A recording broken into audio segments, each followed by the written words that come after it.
لو حلمك ان يكون عندك مطعم او كافيه ناجح، يبقى حلقة النهاردة دي ليك. هنتعرف مع بعض على كل الخطوات اللي لازم تعملها واحدة واحدة، مش بس علشان تدخل عالم المطاعم والكافيهات، لا، علشان المجال ده مليان بالتحديات، وعلشان تقدر تنجح فيه انت محتاج تتأكد انك بتتبع ال7 خطوات اللي هنتكلم عنها في حلقة النهاردة علشان تقدر تنجح بجد وحلمك يتحول لحقيقة. أنا أحمد صقر وده برنامج The Digital Talk.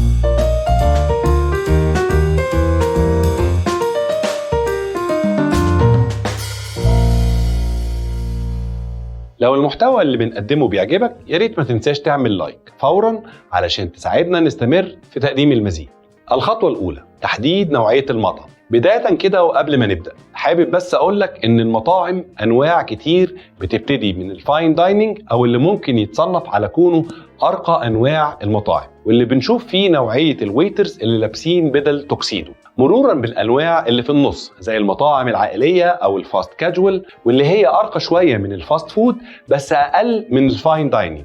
وفي كمان الكافيهات اللي بتقدم أكل، وطبعا كلنا عارفين الفاست فود وصولا في النهاية لعربيات الأكل. والسبب ورا تحديد نوعية المطعم هيرتبط بشكل مباشر بنوعية العميل المستهدف. عميل ماكدونالدز يختلف تماما عن عميل مطعم زي أبو السيد مثلا. العميل اللي نفسه رايحة لعربية الكبدة غير العميل اللي بيروح سوبريم كافيه، وهكذا. فبداية كده وقبل ما تقرر أنهي نوع مطعم حضرتك حابب تعمله، لازم تجاوب على السؤال التالي: مين هو العميل المستهدف؟ وعلشان تقدر تجاوب على السؤال المهم ده، لازم تحدد نوعية الأكل اللي انت ناوي تقدمه ورينج الأسعار اللي انت بتستهدفها. ساعتها بس هتقدر تحدد الشريحة اللي انت ممكن تستهدفها كعملاء للمطعم بتاعك، لأنك لما بتحدد نوعية المطعم والعميل بتاعه بتضمن أول خطوة للنجاح في إن العميل يرجع لك مرات متتالية كتير. وبرضو الإجابة على السؤال ده هيترتب عليها حاجات كتير من باقي الخطوات اللي هنتكلم عنها في حلقة النهاردة. الخطوة الثانية: تعظيم الاستفادة من الموقع. أحد أهم أسباب نجاح أو فشل أي مشروع تجاري، وتحديدا في المطاعم والكافيهات، بس أنا هنا مش جاي أقول لكم الكلام البديهي التقليدي الخاص باختيار الموقع بشكل سليم، ولكن في الحقيقة أنا هفترض أصلا إنك اوريدي اخترت الموقع بتاعك بشكل مظبوط في المنطقة اللي فيها الترافيك الكافي إنه يشجع الناس تجرب تزوره. اللي المفروض تعمله هو إنك تدرس إمكانيات الموقع والمنطقة المحيطة بيه، وتشوف إزاي تقدر تعظم الاستفادة القصوى من الموقع ده، بحيث إنك تكون جزء أصيل من المنطقة اللي انت فيها، وتحول الموقع لسبب قوي من أسباب النجاح.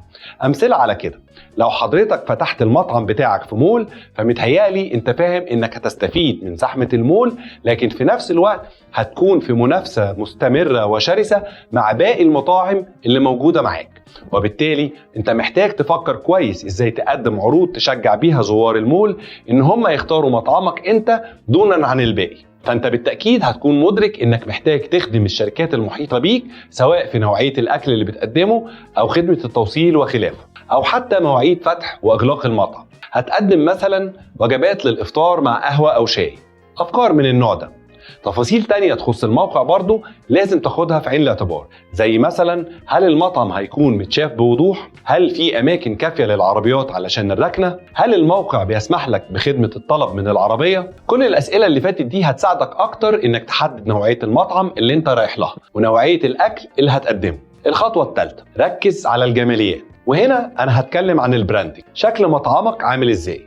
كل التفاصيل، الألوان، المنيو، الديكور، الكراسي، صور الأكل، كل حاجة.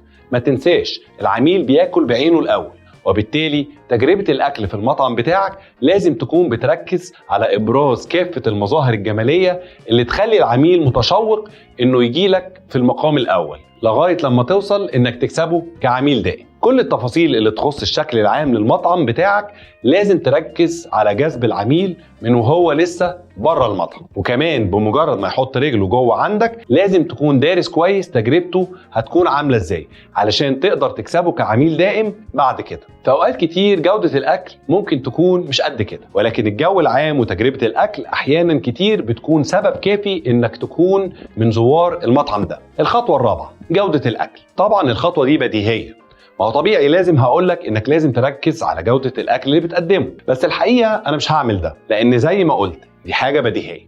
انا اقصد بالجودة هنا حاجتين. اولا اجراء العديد من تجارب التذوق من الجمهور والمتخصصين للاصناف اللي انت ناوي تقدمها عندك قبل ما تبدأ، وحتى كمان بعد ما تبدأ في حالة انك حبيت مثلا انك تضيف اصناف جديدة. والحاجة التانية والاهم هي الثبات على مستوى وجودة اللي بتقدمه مهما تغيرت الظروف. واخيرا ممكن نضيف انك وانت شغال من المهم جدا انك تحرص على انك تسمع رأي زباينك في جودة اللي بتقدمه وتعمل تعديلاتك بناء على مجمل الآراء دي. خلي بالكم بقى، لو حضرتك عملت كل حاجة صح في المطعم ولكن جودة الأكل كانت مش ثابتة أو دون المستوى، فكده حضرتك هتبقى أهدرت كل الاستثمار اللي عملته في الأرض، لأنك هتخسر زباين كتير وانت مش واخد بالك. الخطوة الخامسة، ربي الزبون بتاعك. طبعا أنا هنا مش بقصد هنربي الزباين من المعنى اللي ممكن يكون جه في دماغك، إنما احنا هنا بنقصد إنك تبني قاعدة من الزباين المخلصين اللي مع الوقت هيتحولوا لمسوقين حقيقيين ليك وللمطعم بتاعك. هتحتاج تساعدهم يرتبطوا عاطفيا بالمكان لغاية لما يحسوا ان مطعمك هو مكان خاص بيهم. لازم تجربة الاكل والقعدة كلها تكون فريدة من نوعها. فكر في طرق تسيب انطباع مختلف مع كل زيارة. تواصل معاهم بشكل شخصي وبطريقة مباشرة. بالطريقة دي انت بتحولهم من مجرد زباين عاديين الا انهم يكونوا منتمين للمكان وبيعتبروه مكانهم اللي بيرتاحوا فيه، علشان اسم مطعمك يكون اول اختيار بيجي في دماغهم اول لما يفكروا في اي خروجه. الخطوة السادسة، التحكم الدقيق في منظومة التشغيل. كتير من اصحاب المطاعم بيضطروا ان هم يقفلوا مطاعمهم علشان ما عندهمش نظام صارم للتحكم في ادارة التشغيل. بيزنس المطاعم والكافيهات كله تفاصيل ومتغيرات، واي خلل في اي تفصيلة ممكن يسبب لك خسائر غير متوقعة. تفاصيل متعلقة بالمعدات والايجارات والعمالة والخدمة والتوصيل وكوست صناعة الأكل وإدارة العلاقة مع الموردين وسلاسل الإمداد والهدر في الخامات وتفاصيل تانية كتير ملهاش أول من آخر. أي قرار بتاخده لضبط اتزان معادلة المصروفات اللي فيها كل المتغيرات دي بيسمع في باقي المعادلة. لازم تمتلك القدرة لكشف أي خلل بمجرد حصول. لو حد بيهدر في الخامات أو بيلعب في الوصفات أو مش بيتبع قائمة التعليمات، وبالتالي عدم وجود نظام صارم لإدارة كل المتغيرات دي عادة ما بيكون السبب الأول في فشل العديد من المطاعم والكافيهات. مطعمك علشان ينجح بشكل حقيقي هتحتاج تكتسب خبرة إدارة كل التفاصيل المتعلقة بالتحكم في المصروفات، علشان الدنيا ما تفرطش منك فجأة وتكون مش عارف مصدر الخلل اللي عندك، وساعتها هيكون عندك فرصة دايما لتحسين المنظومة والتركيز على النمو وزيادة عدد الزوار والزبائن. في الوقت الحالي في حلول تقنية كتير متخصصة في إدارة المطاعم هتساعدك إنك تتحكم في كافة المتغيرات اللي بيها تقدر تحافظ على نجاح مطعمك وثبات جودة اللي بتقدمه. دور انت بس وهتلاقي حلول وأنظمة كتير، وما تقلقش تكلفتها مش بتكون كبيرة خالص. الخطوة السابعة، متوسط قيمة الطلبات أو The Average Order Value. وفي مطاعم بتحسبها بالترابيزة وبيسموها متوسط فاتورة الترابيزة. الرقم ده تحديدا بيعتبر من أهم معايير ومحددات الأداء أو KPIs اللي بتعبر عن مجموع اللي بتقدمه كمطعم، ومعناته قد إيه الناس مستعدة تدفع في مقابل كل طلب. الرقم ده هيساعدك تحسب مثلا انت محتاج كام اوردر في اليوم علشان تلبي التزاماتك كلها، وبالتالي هتقدر تعمل تعديلات صغيرة تخلي الزبون مستعد يدفع ارقام بسيطة علشان تقدر توصل للعائد المادي اللي يخليك تغطي مصروفاتك كلها وبعدين تحقق الارباح. والمثال الاشهر في الموضوع ده فكرة الكومبو في غالبية محلات الفاست فود، واللي حرفيا بتمثل زيادة بسيطة في قيمة الاوردر بالنسبة للعميل، ولكن صدق او لا تصدق الزيادة دي عادة ما بتكون المتغير الفعلي الأكبر لتحول المطعم من الخسارة للمكسب. في النهاية ما تنساش تنوع مصادر الدخل الخاصة بالمطعم بتاعك، يعني إنك ما تكتفيش أبدا إنك تقدم حاجة واحدة بطريقة واحدة، والسبب ورا كده هو إنك ما تضمنش الظروف. آخر حاجة حصلت في الكوكب موضوع كورونا مثلا اللي كان سبب مباشر ورا قفل كتير من المطاعم. تنويع مصادر الدخل للمطعم زي مثلا انك تقدم خدمات بره حدود مطعمك زي الدليفري او الكيترينج للشركات او الحفلات والايفنتات، او انك تقدم الاكل بتاعك عن طريق تطبيقات المحمول الكتيرة المنتشرة الايام دي. بس كده يا سيدي، ابتدي وما تنساش تبعت لي دعوة. سلام.